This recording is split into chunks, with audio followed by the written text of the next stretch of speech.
Day. And can we turn around and say good morning to our online audience? Thank you to everyone for joining us today. My name is Janine, and a great way to stay engaged and align your energy for your best year in 2025 is to sign up for our newsletter and follow us online. This will keep you informed about the latest news and events at UOP. We also encourage you to sign up for events in advance through our website. Doing so helps us share materials and communicate updates should there be any event changes. All right, everyone, take out your phones and snap a photo of your favorite events as they appear on the screen. Text it to a friend or save it as a reminder for yourself. The next meal making community outreach project for Housing Forward will take place this Tuesday, July 8th at 5:30 p.m. The second Saturday Conversations in Spirituality monthly meetup will be held this Saturday, July 12th at 9 a.m. in the Solarium. Our summer barbecue community block party with food, music, and fun will be held next Sunday, July 13th after service. Please visit the Sign Up Genius to volunteer to help out. Join our youth and our prayer chaplains as we bless the possibilities of the new school year and celebrate the final days of summer, complete with popsicles outside in the meditation garden after the service on Sunday, August 3rd. Please remember our ongoing weekly events. The prayer and meditation group meets every Monday night at 7:30 p.m. over Zoom. The mastermind group meets every Sunday morning at 9 a.m.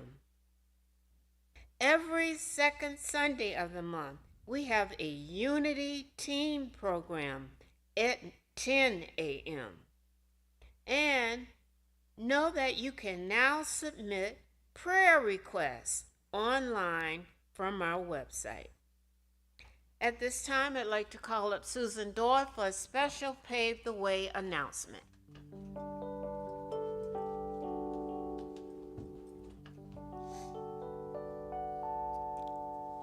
Hello, Dream Builders. My name is Susan Doyle. We have grown so much because of you. At Unity of Oak Park, you are an essential part of our story. Your support builds the foundation for everything we do and everything we dream. Through our Paving the Way Fund, we put our faith, love, and perseverance into action. We thank you because of your contributions. Last year, we were able to cover major needs like heating and air conditioning repairs, Sunday service expenses, and the care of our grounds. Today, we invite you to continue building with us. Look at our board. We still have a couple openings for our gingerbread man, so contribute, fill our board up, get us full while our Pave the Way is going forward. Your gift helps keep our doors open, not just for Unity of Oak Park, but for the Youth Music School and the sobriety groups and the after-school programs, and many more who transform their lives here. You may donate $25 or more to any area within our ministry and get one of your gingerbread guys up there with the rest of the team. Each gingerbread man, each gingerbread person, excuse me, each gingerbread woman, okay, let's just call it how it is, represents a donation for a certain area of our community. For example, Sunday experience, or a beautiful grounds, or a building's needs, to name just a few. To contribute, give in person, or visit our website and click Pave the Way button. And thank you for being a dream builder who helps keep our vision alive.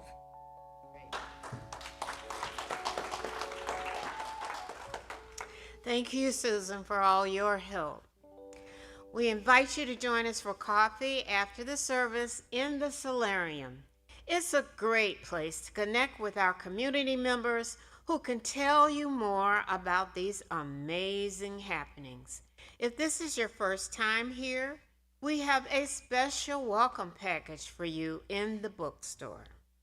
And now, please stand as we join our choir and sing, "Come On In."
Good morning, everybody. Good morning. Good morning. My name is Lindsay Ambrose, and I'm so grateful to welcome you all here today.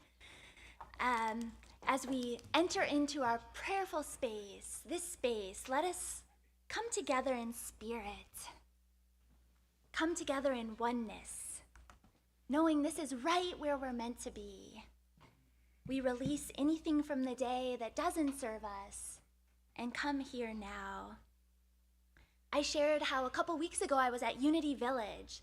One of the great places I loved seeing was the archives room, where you got to see the office of Myrtle Fillmore and Charles Fillmore and all these old texts, all the daily words, looking through those.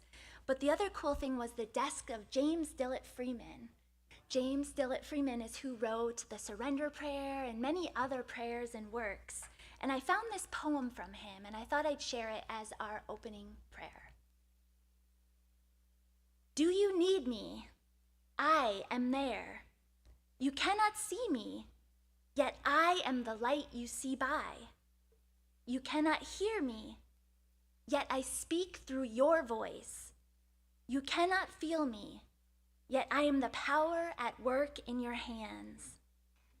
I am at work through you. Though you do not understand my ways, I am at work through you, though you may not recognize my works. Only in the stillness, beyond self, Can you know me as I am? And then, but as a feeling and a faith. Yet I am there. Yet I hear. Yet I answer. When you need me, I am there. I am there when you pray and when you do not pray. I am in you and you are in me. With that knowing, that awareness of the presence of God, the presence of love, we center ourselves now in that space. Releasing the attention we've given to those thoughts of lack, those worries, those fears of not being enough. We return our attention to what is, to presence, to love, to knowing we are right where we need to be. We breathe into that space. Let that love fill us and fuel us as we bless our time together in this service and bless this into our days and into our week to be that beacon of light and love that we are. And so it is. Amen. Now our daily word with Carl.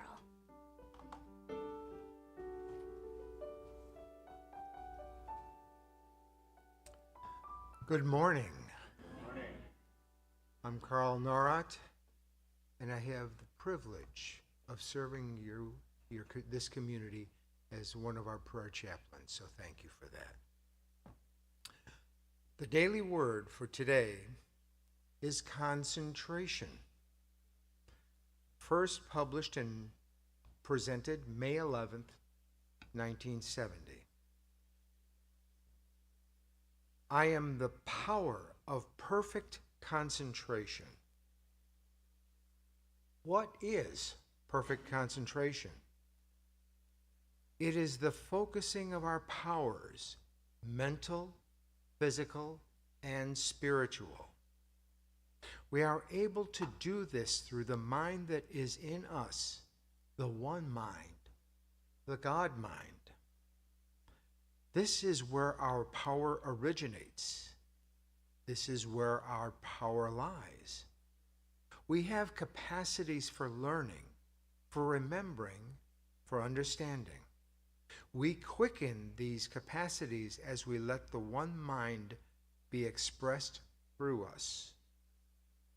If we are learning some new skill, if we are taking a test of some sort, let us concentrate our attention on what it is we need to know, to understand, and to remember.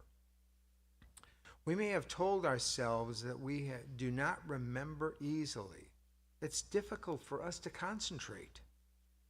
Let us reshape our thinking. Let us plant some new ideas in our mind.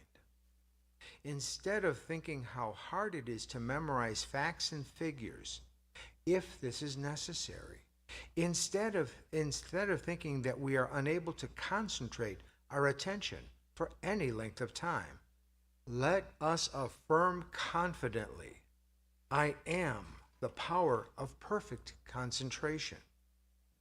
And our prayer thought to take away, commit your way to the power of God within you. The daily word for today is concentration.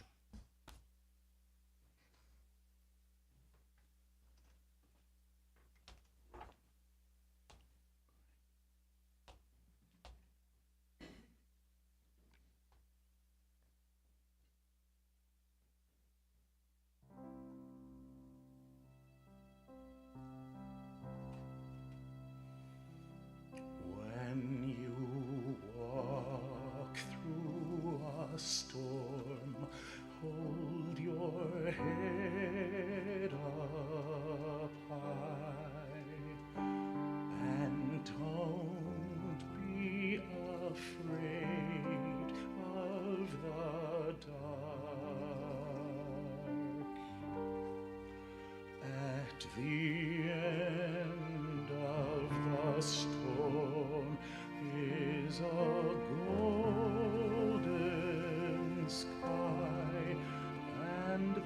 the sweet silver song of a lark.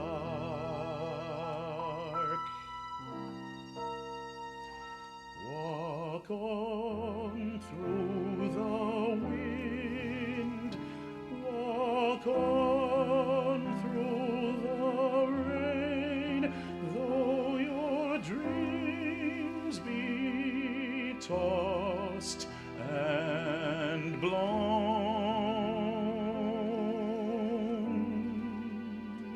Walk on with hope in your heart, and you'll never walk alone. You'll never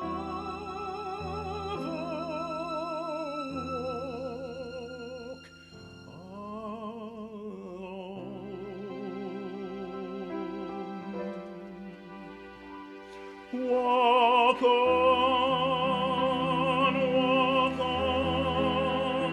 with hope in your heart, and you'll never walk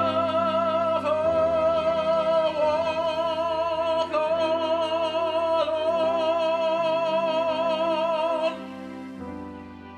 You'll never walk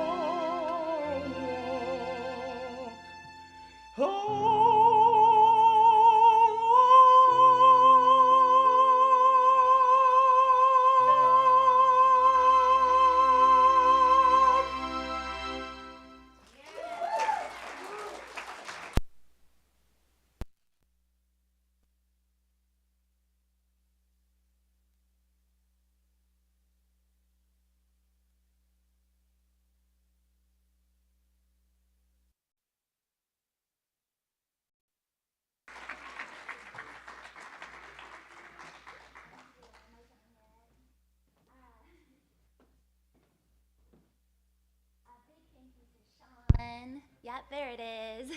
To Sean Harris, to Sam, to Juan Lorenz, and to Natoya, thank you.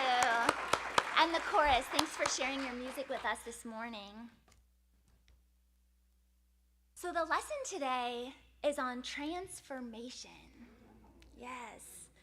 When Rev Ev gave me that theme, I was very impressed and encouraged. I'm like, transformation.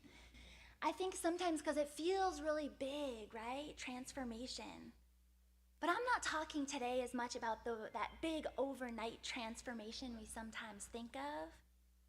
I'm thinking more about those moment-to-moment shifts in consciousness that really can shape and create transformation. It's that choice to be curious and to keep asking, what is life calling of us? What is life calling of me? Because that can really lead to transformation as we make that shift, moment by moment. This past week, my family was up in northern Michigan. Yeah, it felt transformative up there because, you're 6 hours up and there's these big cliffs and this vast Lake Superior. And it really helped me kind of transform into a different way, to just slow down a bit. Sometimes it takes changes in our physical to do that. Well, I was with my daughter and we were, taking a look at, had this line and we were drying our swimsuits on it, right? So we're setting it up and setting up the swimsuits, and we see just on the side is this caterpillar right on the side of our clothesline. And my daughter was like, whoa, maybe it was really still, right? And it was upside down. And my daughter Paige is like, well, maybe it's about to transform. It's in its transformation, in its metamorphosis. We might see it transform while we're here. And now logically, I didn't think quite that was gonna happen because I know that takes several weeks. I didn't even quite see it in its syphilis yet, in its, in its cocoon. Yet I just stayed open to it, right? I just stayed in that awe, the idea of it. Because I saw that wonder in her, right? It just reminded me of when they were a little bit younger. They could put on those butterfly wings and immediately become a butterfly, right? For my daughter, it was more this lizard costume. She loved to become a gecko. And she put that costume on, and there was no stopping her slithering around and becoming anything she needed to be. In fact, for kids, sometimes they don't even need the costume, right? No, but it does make it more fun, right? We'll take that. But what does a caterpillar need to transform, right? Because we know the natural presence, the process of growth. We see it in nature all the time. We know that that caterpillar does become a butterfly. It does take some shedding of its old skin, right? Some stillness. But it can't, the cocoon, that flow happens. The caterpillar just has to be in it. And like we're experiencing that too. There is that natural flow, that natural growth that is always happening. But at times we can block ourselves from that growth, from that transformation, though it's still happening. God gave us these minds to imagine. We can imagine the best version of us showing up. But we can also imagine the worst case scenario, right? We can imagine that worst outcome. But the one thing that doesn't change, whether our mind is imagining the worst or imagining the best, God's presence, as we heard in that poem, is always there. It said, "You cannot see me, yet I am the light you see by. You cannot hear me, yet I speak through your voice. You cannot feel me, but I am the power at work in your hands." So again, today is about how do I make those subtle transformations in my thinking, in my speaking, so that I can slowly reveal what is possible for me, imagining something greater. And for those of us new to Unity, our first principle is that God is presence, always present, that it's ever present here within us, around us, as love, as power. But am I open to it? That's the question. And then one of our other principles is we must not just know this, we must live it, right? We must live it. It reminds me of this quote that I have. I brought it and I even put it on our slides. Let's see, it might be a little further up. There it is. So this magnet's been on my fridge for a while, and it says, "Just when the caterpillar thought the world was over, it became a butterfly." Yes, and I just love that. I brought it because it's like, that's what I try to remember, because it's sometimes in those really difficult moments, those hard challenges, that we can't see what's on the other side. The concept came to me. I was reading this book called, I want to get the name right. It's by Jim Rosemergy, who is a Unity minister. I actually got to meet him, and he's teaching my class right now that I'm in for Unity, yeah. And so his book is called, let me get it right, is that even mystics have bills to pay. Yes, even mystics have bills to pay. And it's by Jim Rosemergy. And one thing he says at the very beginning that I've been trying to work with is that God is our source. And I think there's a slide for this if we can pull it up. Yep, there it is. So God is our source. And supply is our awareness, our consciousness of God as source. So our supply comes from our level of attention or consciousness of God as source, ever present. So what holds us back from that? Why do we not always realize that when the bills are piling up?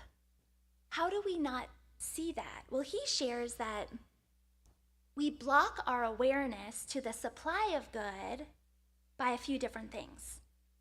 Judging by appearances, thinking lack, and holding on to resentment. So let's just do a quick poll here. Has anyone judged by an appearance? Anybody with me? Okay, looks like all of us have done that. Maybe some haven't, but so I've done it. I know that. Simply just looking outside, oh, it's too hot. I can't possibly go out. And then maybe 6 months earlier, it's too cold. Couldn't do it. I can't do it. Or it's too busy. This isn't going to work out. I'll just stay back. Has anyone thought in terms of lack? Yes, that lack thinking. Sometimes in Unity we call it error thinking, right? Missing the mark. We do it sometimes, maybe I'm not good enough. I can't do it. Or they're not good enough. There's no way. Or they have it all. It's easy for them. It was handed to them. It's easy. Easier than it is for me. Or maybe that other last one, right? Holding on to resentments. Have we done that? Yeah, we have. We've done that. And it doesn't serve us for showing up and knowing that presence of being in flow of that, as Jim Rosemergy said, that source of God, of good, ever present. That's what holds us back from it. Not that that isn't there, but we're blocking ourselves from it. So when we were away this past week, we went to this area right outside of Marquette, Michigan, if anyone's been up that way. And it's called Presque Isle Park. And it's these cliffs that have formed right on Lake Superior. And one thing that it says to do, and you say what to do in Marquette, Michigan, which is somehow what we start when we're looking for something to do, it says, jump off the black rocks at Presque Isle Park. Cliff jumping. I'm like, what? So we're on our way up, and I'm saying, does anyone want to do this? Yes, yes, yes, my kids do. My husband, hard no, no way. Doesn't even interest me. So we get there, and we're like, oh, people are doing this. Lake Superior is cold, right? Even in early July, it's like very cold. And so we're seeing these beautiful black rocks, right? Against the backdrop of Lake Superior, that really light blue, and it looks beautiful. And I see these people just jumping off this cliff into the water, and I've never done this. I'm like, we're gonna do this. And of course, I have to go in first. They say, we'll go after you because you have to catch us just in case, because it's deep, right? And so what you do is you jump off, and then you have to swim to the side and go up. So I did it, and it was colder and deeper than I even thought. It was just shocking, the level of cold you felt, but it was also exhilarating, and that's why people do it, right? And so I'm treading, waiting, and then off goes my son, then my daughter, Paige, but Lucy, she's up at the top there, and she's got her head swirling like, no way, I can't do this, I can't do this. She wants to do it, but she can't do it. So we come back up, people are waiting, and she's like, I'm ready, I want to do it again. I'm like, oh, are you sure? I'm like, we don't have to do this. We can just watch this. We'll come back another time. She's like, no, I want to do it. So we get up there again, and she's there, and she's like, you have to go first. I'm holding her hand. We can't really do it together because it's like cliff, I don't want to push her. And I'm like, that's not the right. You have all those thoughts that swirl, right? Yes, no thank you. I didn't want that headline. And so I jump in again. I'm like, come on, Lucy. I'm treading. I'm realizing, well, the water is getting more comfortable the more you tread in this cold water. She doesn't do it. We're walking out, and she's like, I'm going to do it. And I'm like, I'm not going back in, I can't. My son says, fine, I'll do it. But we said, this is the deal, Lucy, you have one more chance, but you're going in first. So somehow in her head, those thoughts of I can't, I won't, this is crazy, she had a moment and noticed all of them, but said, I'm gonna do it anyway. And she jumped in. Yay! So if you see her, congratulate her. She'll be so thrilled. But then I did jump in after her because I wanted to have that experience. But it's those types of things. Sometimes our old thinking, our old patterns hold us back from the transformation that's possible right here and now, right? So if we can see these moments of challenge, of resistance, as a call to step into something, to know God's presence, that can maybe shift the way we show up and create a new pattern. So transformation itself, one thing that I've been working with is that more often than not, we see it in our experiences, right? Like, how do we know where transformation is possible? We can see where is conflict happening, right? Because conflict can lead to transformation. Sometimes the messiest, hairiest, worst things is where the greatest growth is happening. A lot of times we see it in our relationships, right? Yeah, our relationships of choice, as well as those of origin, right? We're calling forth those people and those experiences that are going to bring forth that growth, bring forth that transformation. So as we go into our week, right, where is conflict happening, right? Notice it. And maybe think about that question for a moment. What is life calling of me? What is life calling of me in this moment? How could I see it differently? For me, a lot of it has been in relationship, right? I've shared this before. That's, I was drawn, my husband is very opposite of me in many ways. He's very scientific. I'm more spiritual. That's why I'm here every week, and I just get him here sometimes. It's not always for him. It's not how he feels, and yet he appreciates that in me, and that's why we work together, right? And I appreciate in him some of his pragmatism, right? When I'm more idealistic at times, he brings me down. Like, let's be more pragmatic at this. Let's look at this differently. And that's what the different people in our life are doing. They're opening a new perspective, a new way of being, and we can be different together. That's a really big thing, and that's been kind of something that I've learned in trying to bring into my family life, bring into some of my relationships.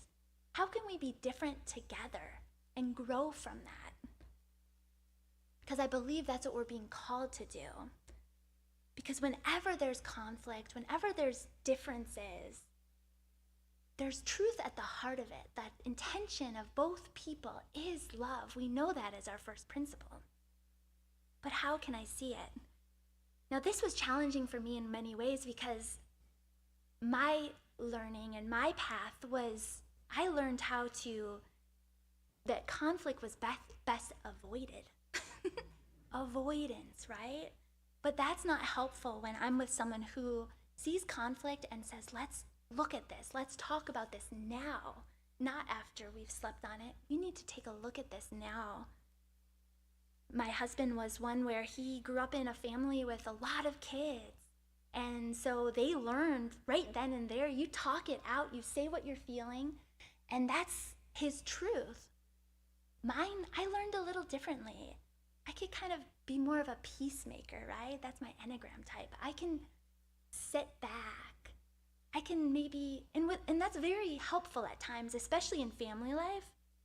But if I'm not in my truth, if I'm not sharing what I think and feel, it can lead to that third thing, resentment, right? Slowly that resentment builds, and I'm not showing up in my truth because I am a little bit in blame, blame is a need that has been unmet, right? My need for truth and for clarity is not being met. So I'm blaming someone else, naturally.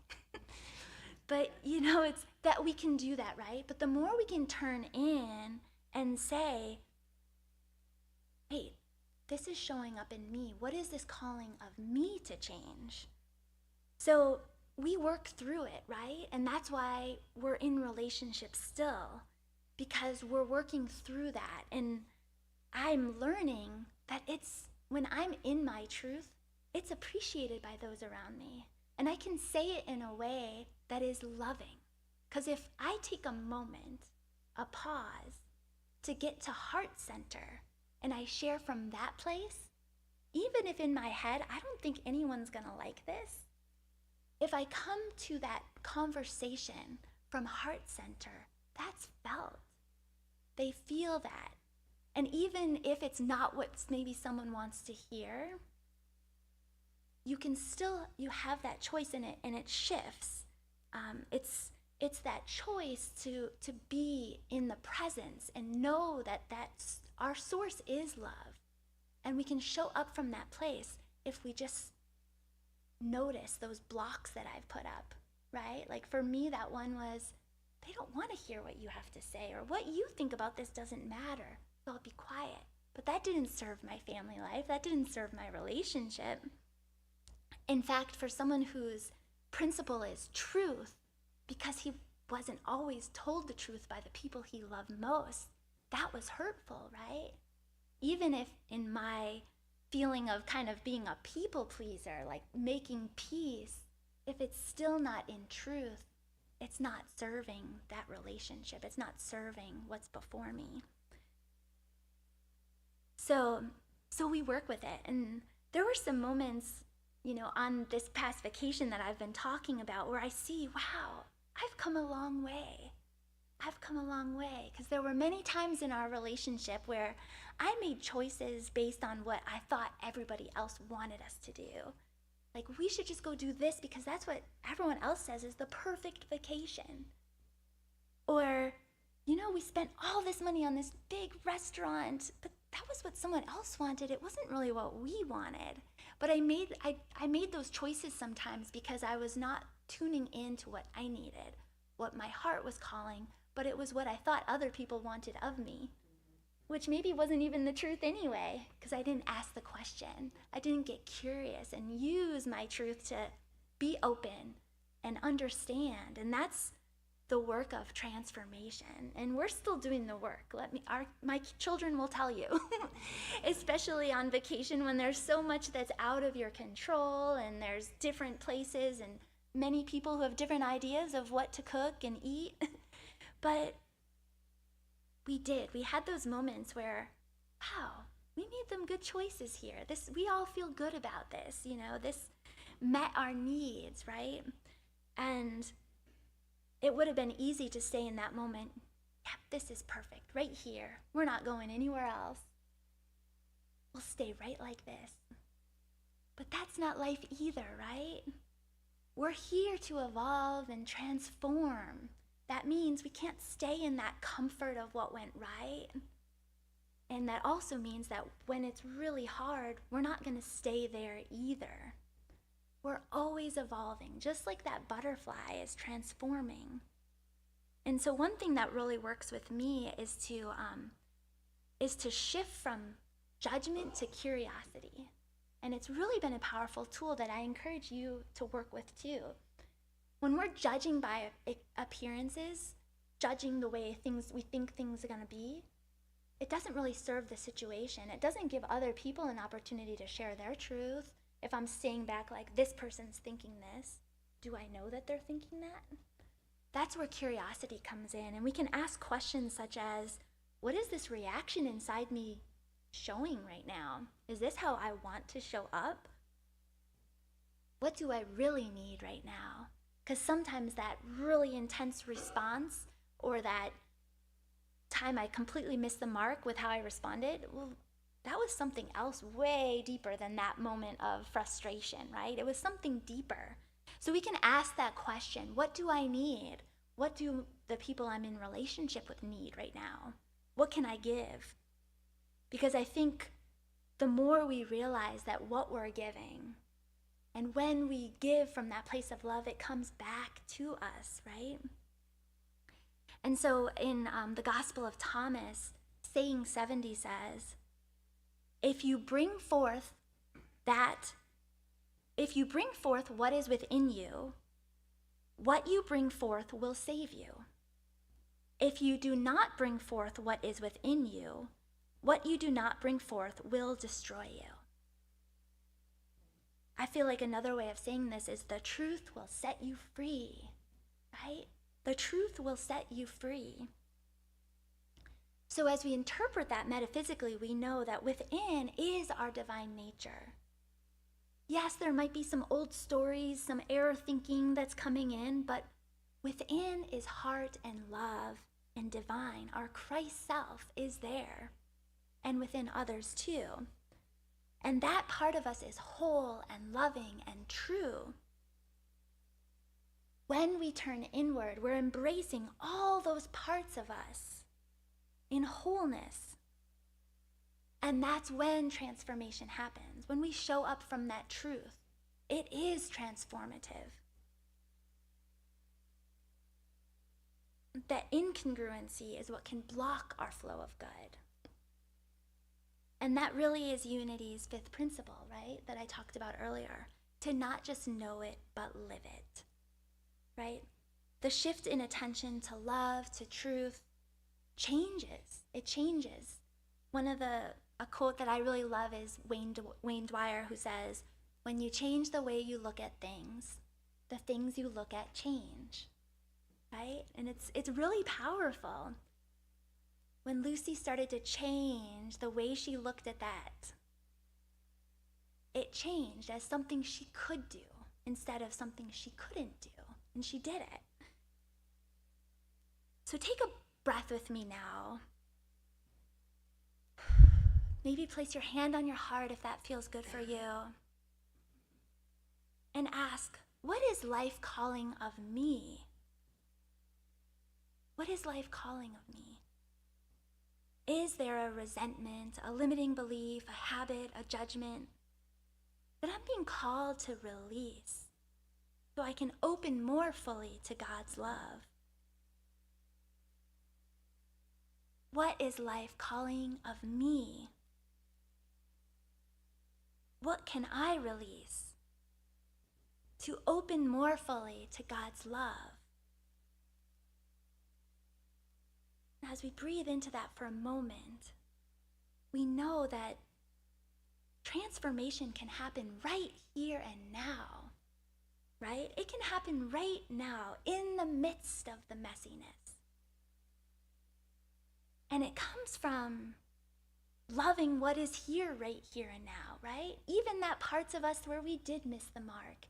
Maybe whatever came up as you asked that question of yourself, send love to it. We did the best we could. That person did the best they could.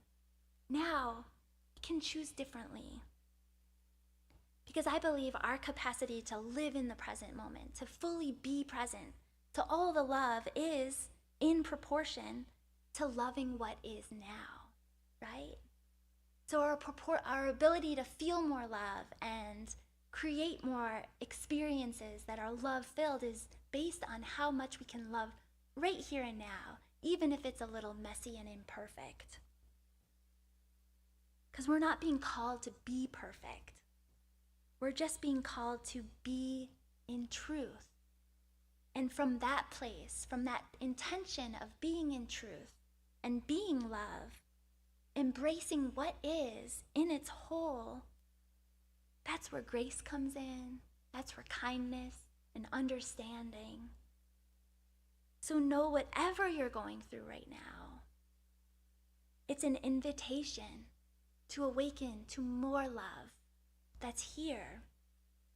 An invitation to live the truth that you are, because God is source. And our supply is the consciousness of that, knowing that, living it, experiencing it. it's comforting to realize that nothing you've done can lessen that love, nor can anything increase it. It just is, right? It's what I love this little truth, this little nugget that we're no better nor worse than any other person, right? We just are, just like that caterpillar. It just is. Yet, in different choices, right, we can feel that love, and we can feel into just even that poem that I shared earlier, that awakening to God's presence that's there, guiding us to make a different choice, to choose differently, and to meet the moment more fully, more honestly, and more lovingly. So as we close and we prepare for our meditation with Marilyn, let us just set the intention to release those blockages of thought that we've put before us and embrace and live from the truth that we are, knowing that we are called to be an expression of love, created for a purpose, on purpose, and life is calling us to be. So with that, we'll close with this last poem, lines from the poem. Though you may not see the good is there, for I am there. I am there because I have to be, because I am. In me, the world has meaning, and the world takes form, and the world goes forward. And so it is. Amen. Thanks.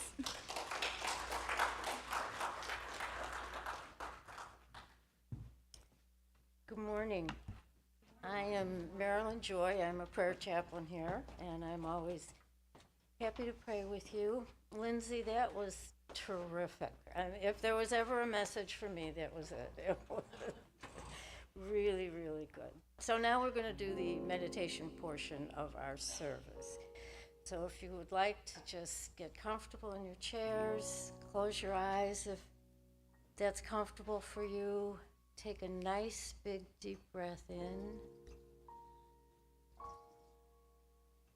and release. And just breathe in and breathe out. Let go of this thinking portion of your brain. Concentrate on your breath. Nothing else, just the breath, just the life force, the prana, God's energy, flowing in and flowing out, giving us the courage to change, giving us the wisdom that we need to know what our path is. And just breathe. Let all your thoughts just float away. Let go of all the busyness and focus. Focus on that life force flowing through you. Create space. Feel the peace and the calm that enters your mind. Sensing the light of spirit enfolding you. Beautiful, healing, transformative, opening your heart to light, to love. Concentrate on this amazing light. Commit to bring this light out into the world. I am only here for God. Bring your attention to this presence of God within. Commit to being open and loving. Find that point within that is still and quiet. Ask Spirit what it would have you do. Concentrating on the power of Spirit in us. Listening to our hearts as we breathe. We know God speaks to us in the silence.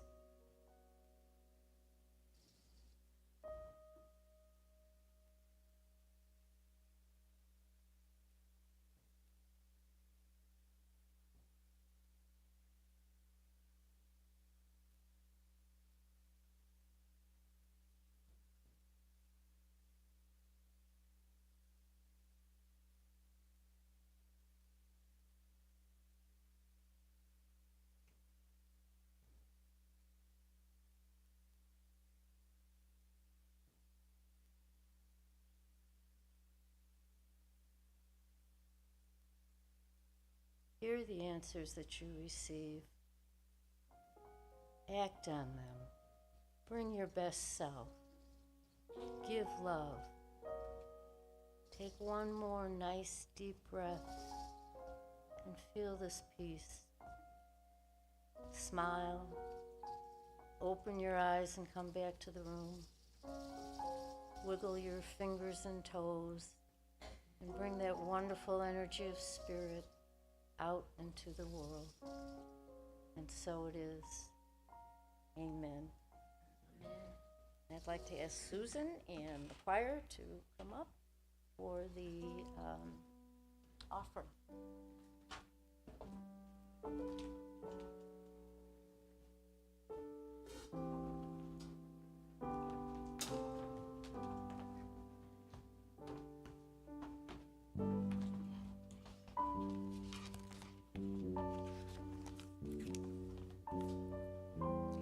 Hello again. Susan Doyle here, one more time. I'm on the board of directors and the leadership team. And I'm here again to say, we need you. Unity of Oak Park is a self-funded spiritual community. Your offerings help us continue to make a difference so that we can come together for service and events, pay for the operations of the church, our Sunday team. Know that your contributions matter to keep our community and dreams alive. There are many ways to give. You can use Support Unity button on our website or text a donation to 708-980-0073 from your phone, or place a check or cash in the baskets or at the door, and of course you can always mail a check to our office. We are so grateful for your financial contributions, but also your donations of time and talent, which allow our ministry mission to grow and thrive. As our founder, Myrtle Fillmore, says, because this is given in love, it is blessed to the giver, to the receiver, and to the cause. Now, our choir is going to sing while our chaplains collect your donations.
Please remember that our chaplains are here and available to pray with you and support you before and after services, and also join them every Monday on Zoom for prayer and meditation.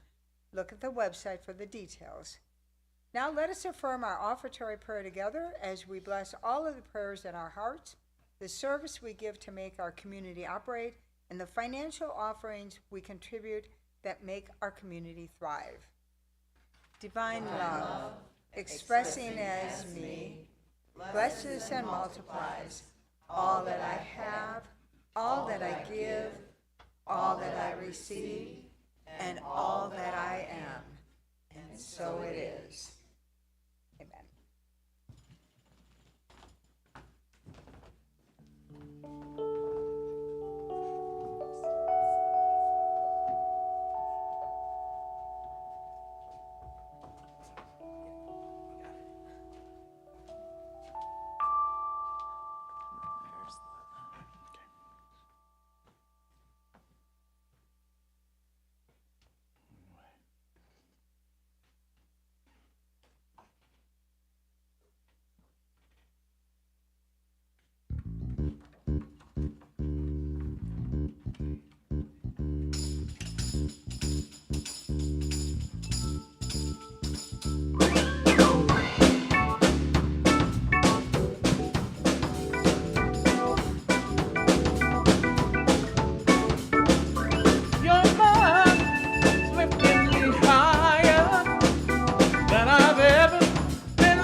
on lifting, lifting, keeps on lifting.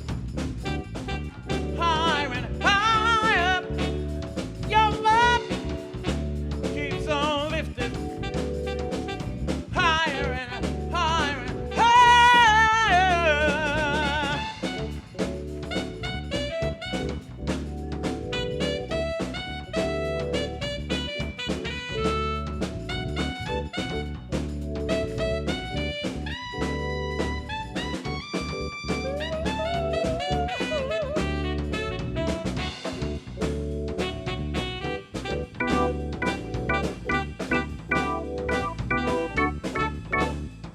Your love keeps on lifting. Higher, higher and higher.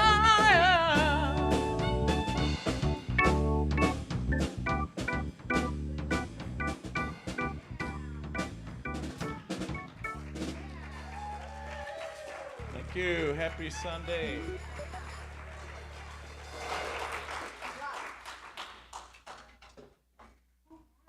Woo! I love it. Thank you so much, Sean Harris. Let's give it up again.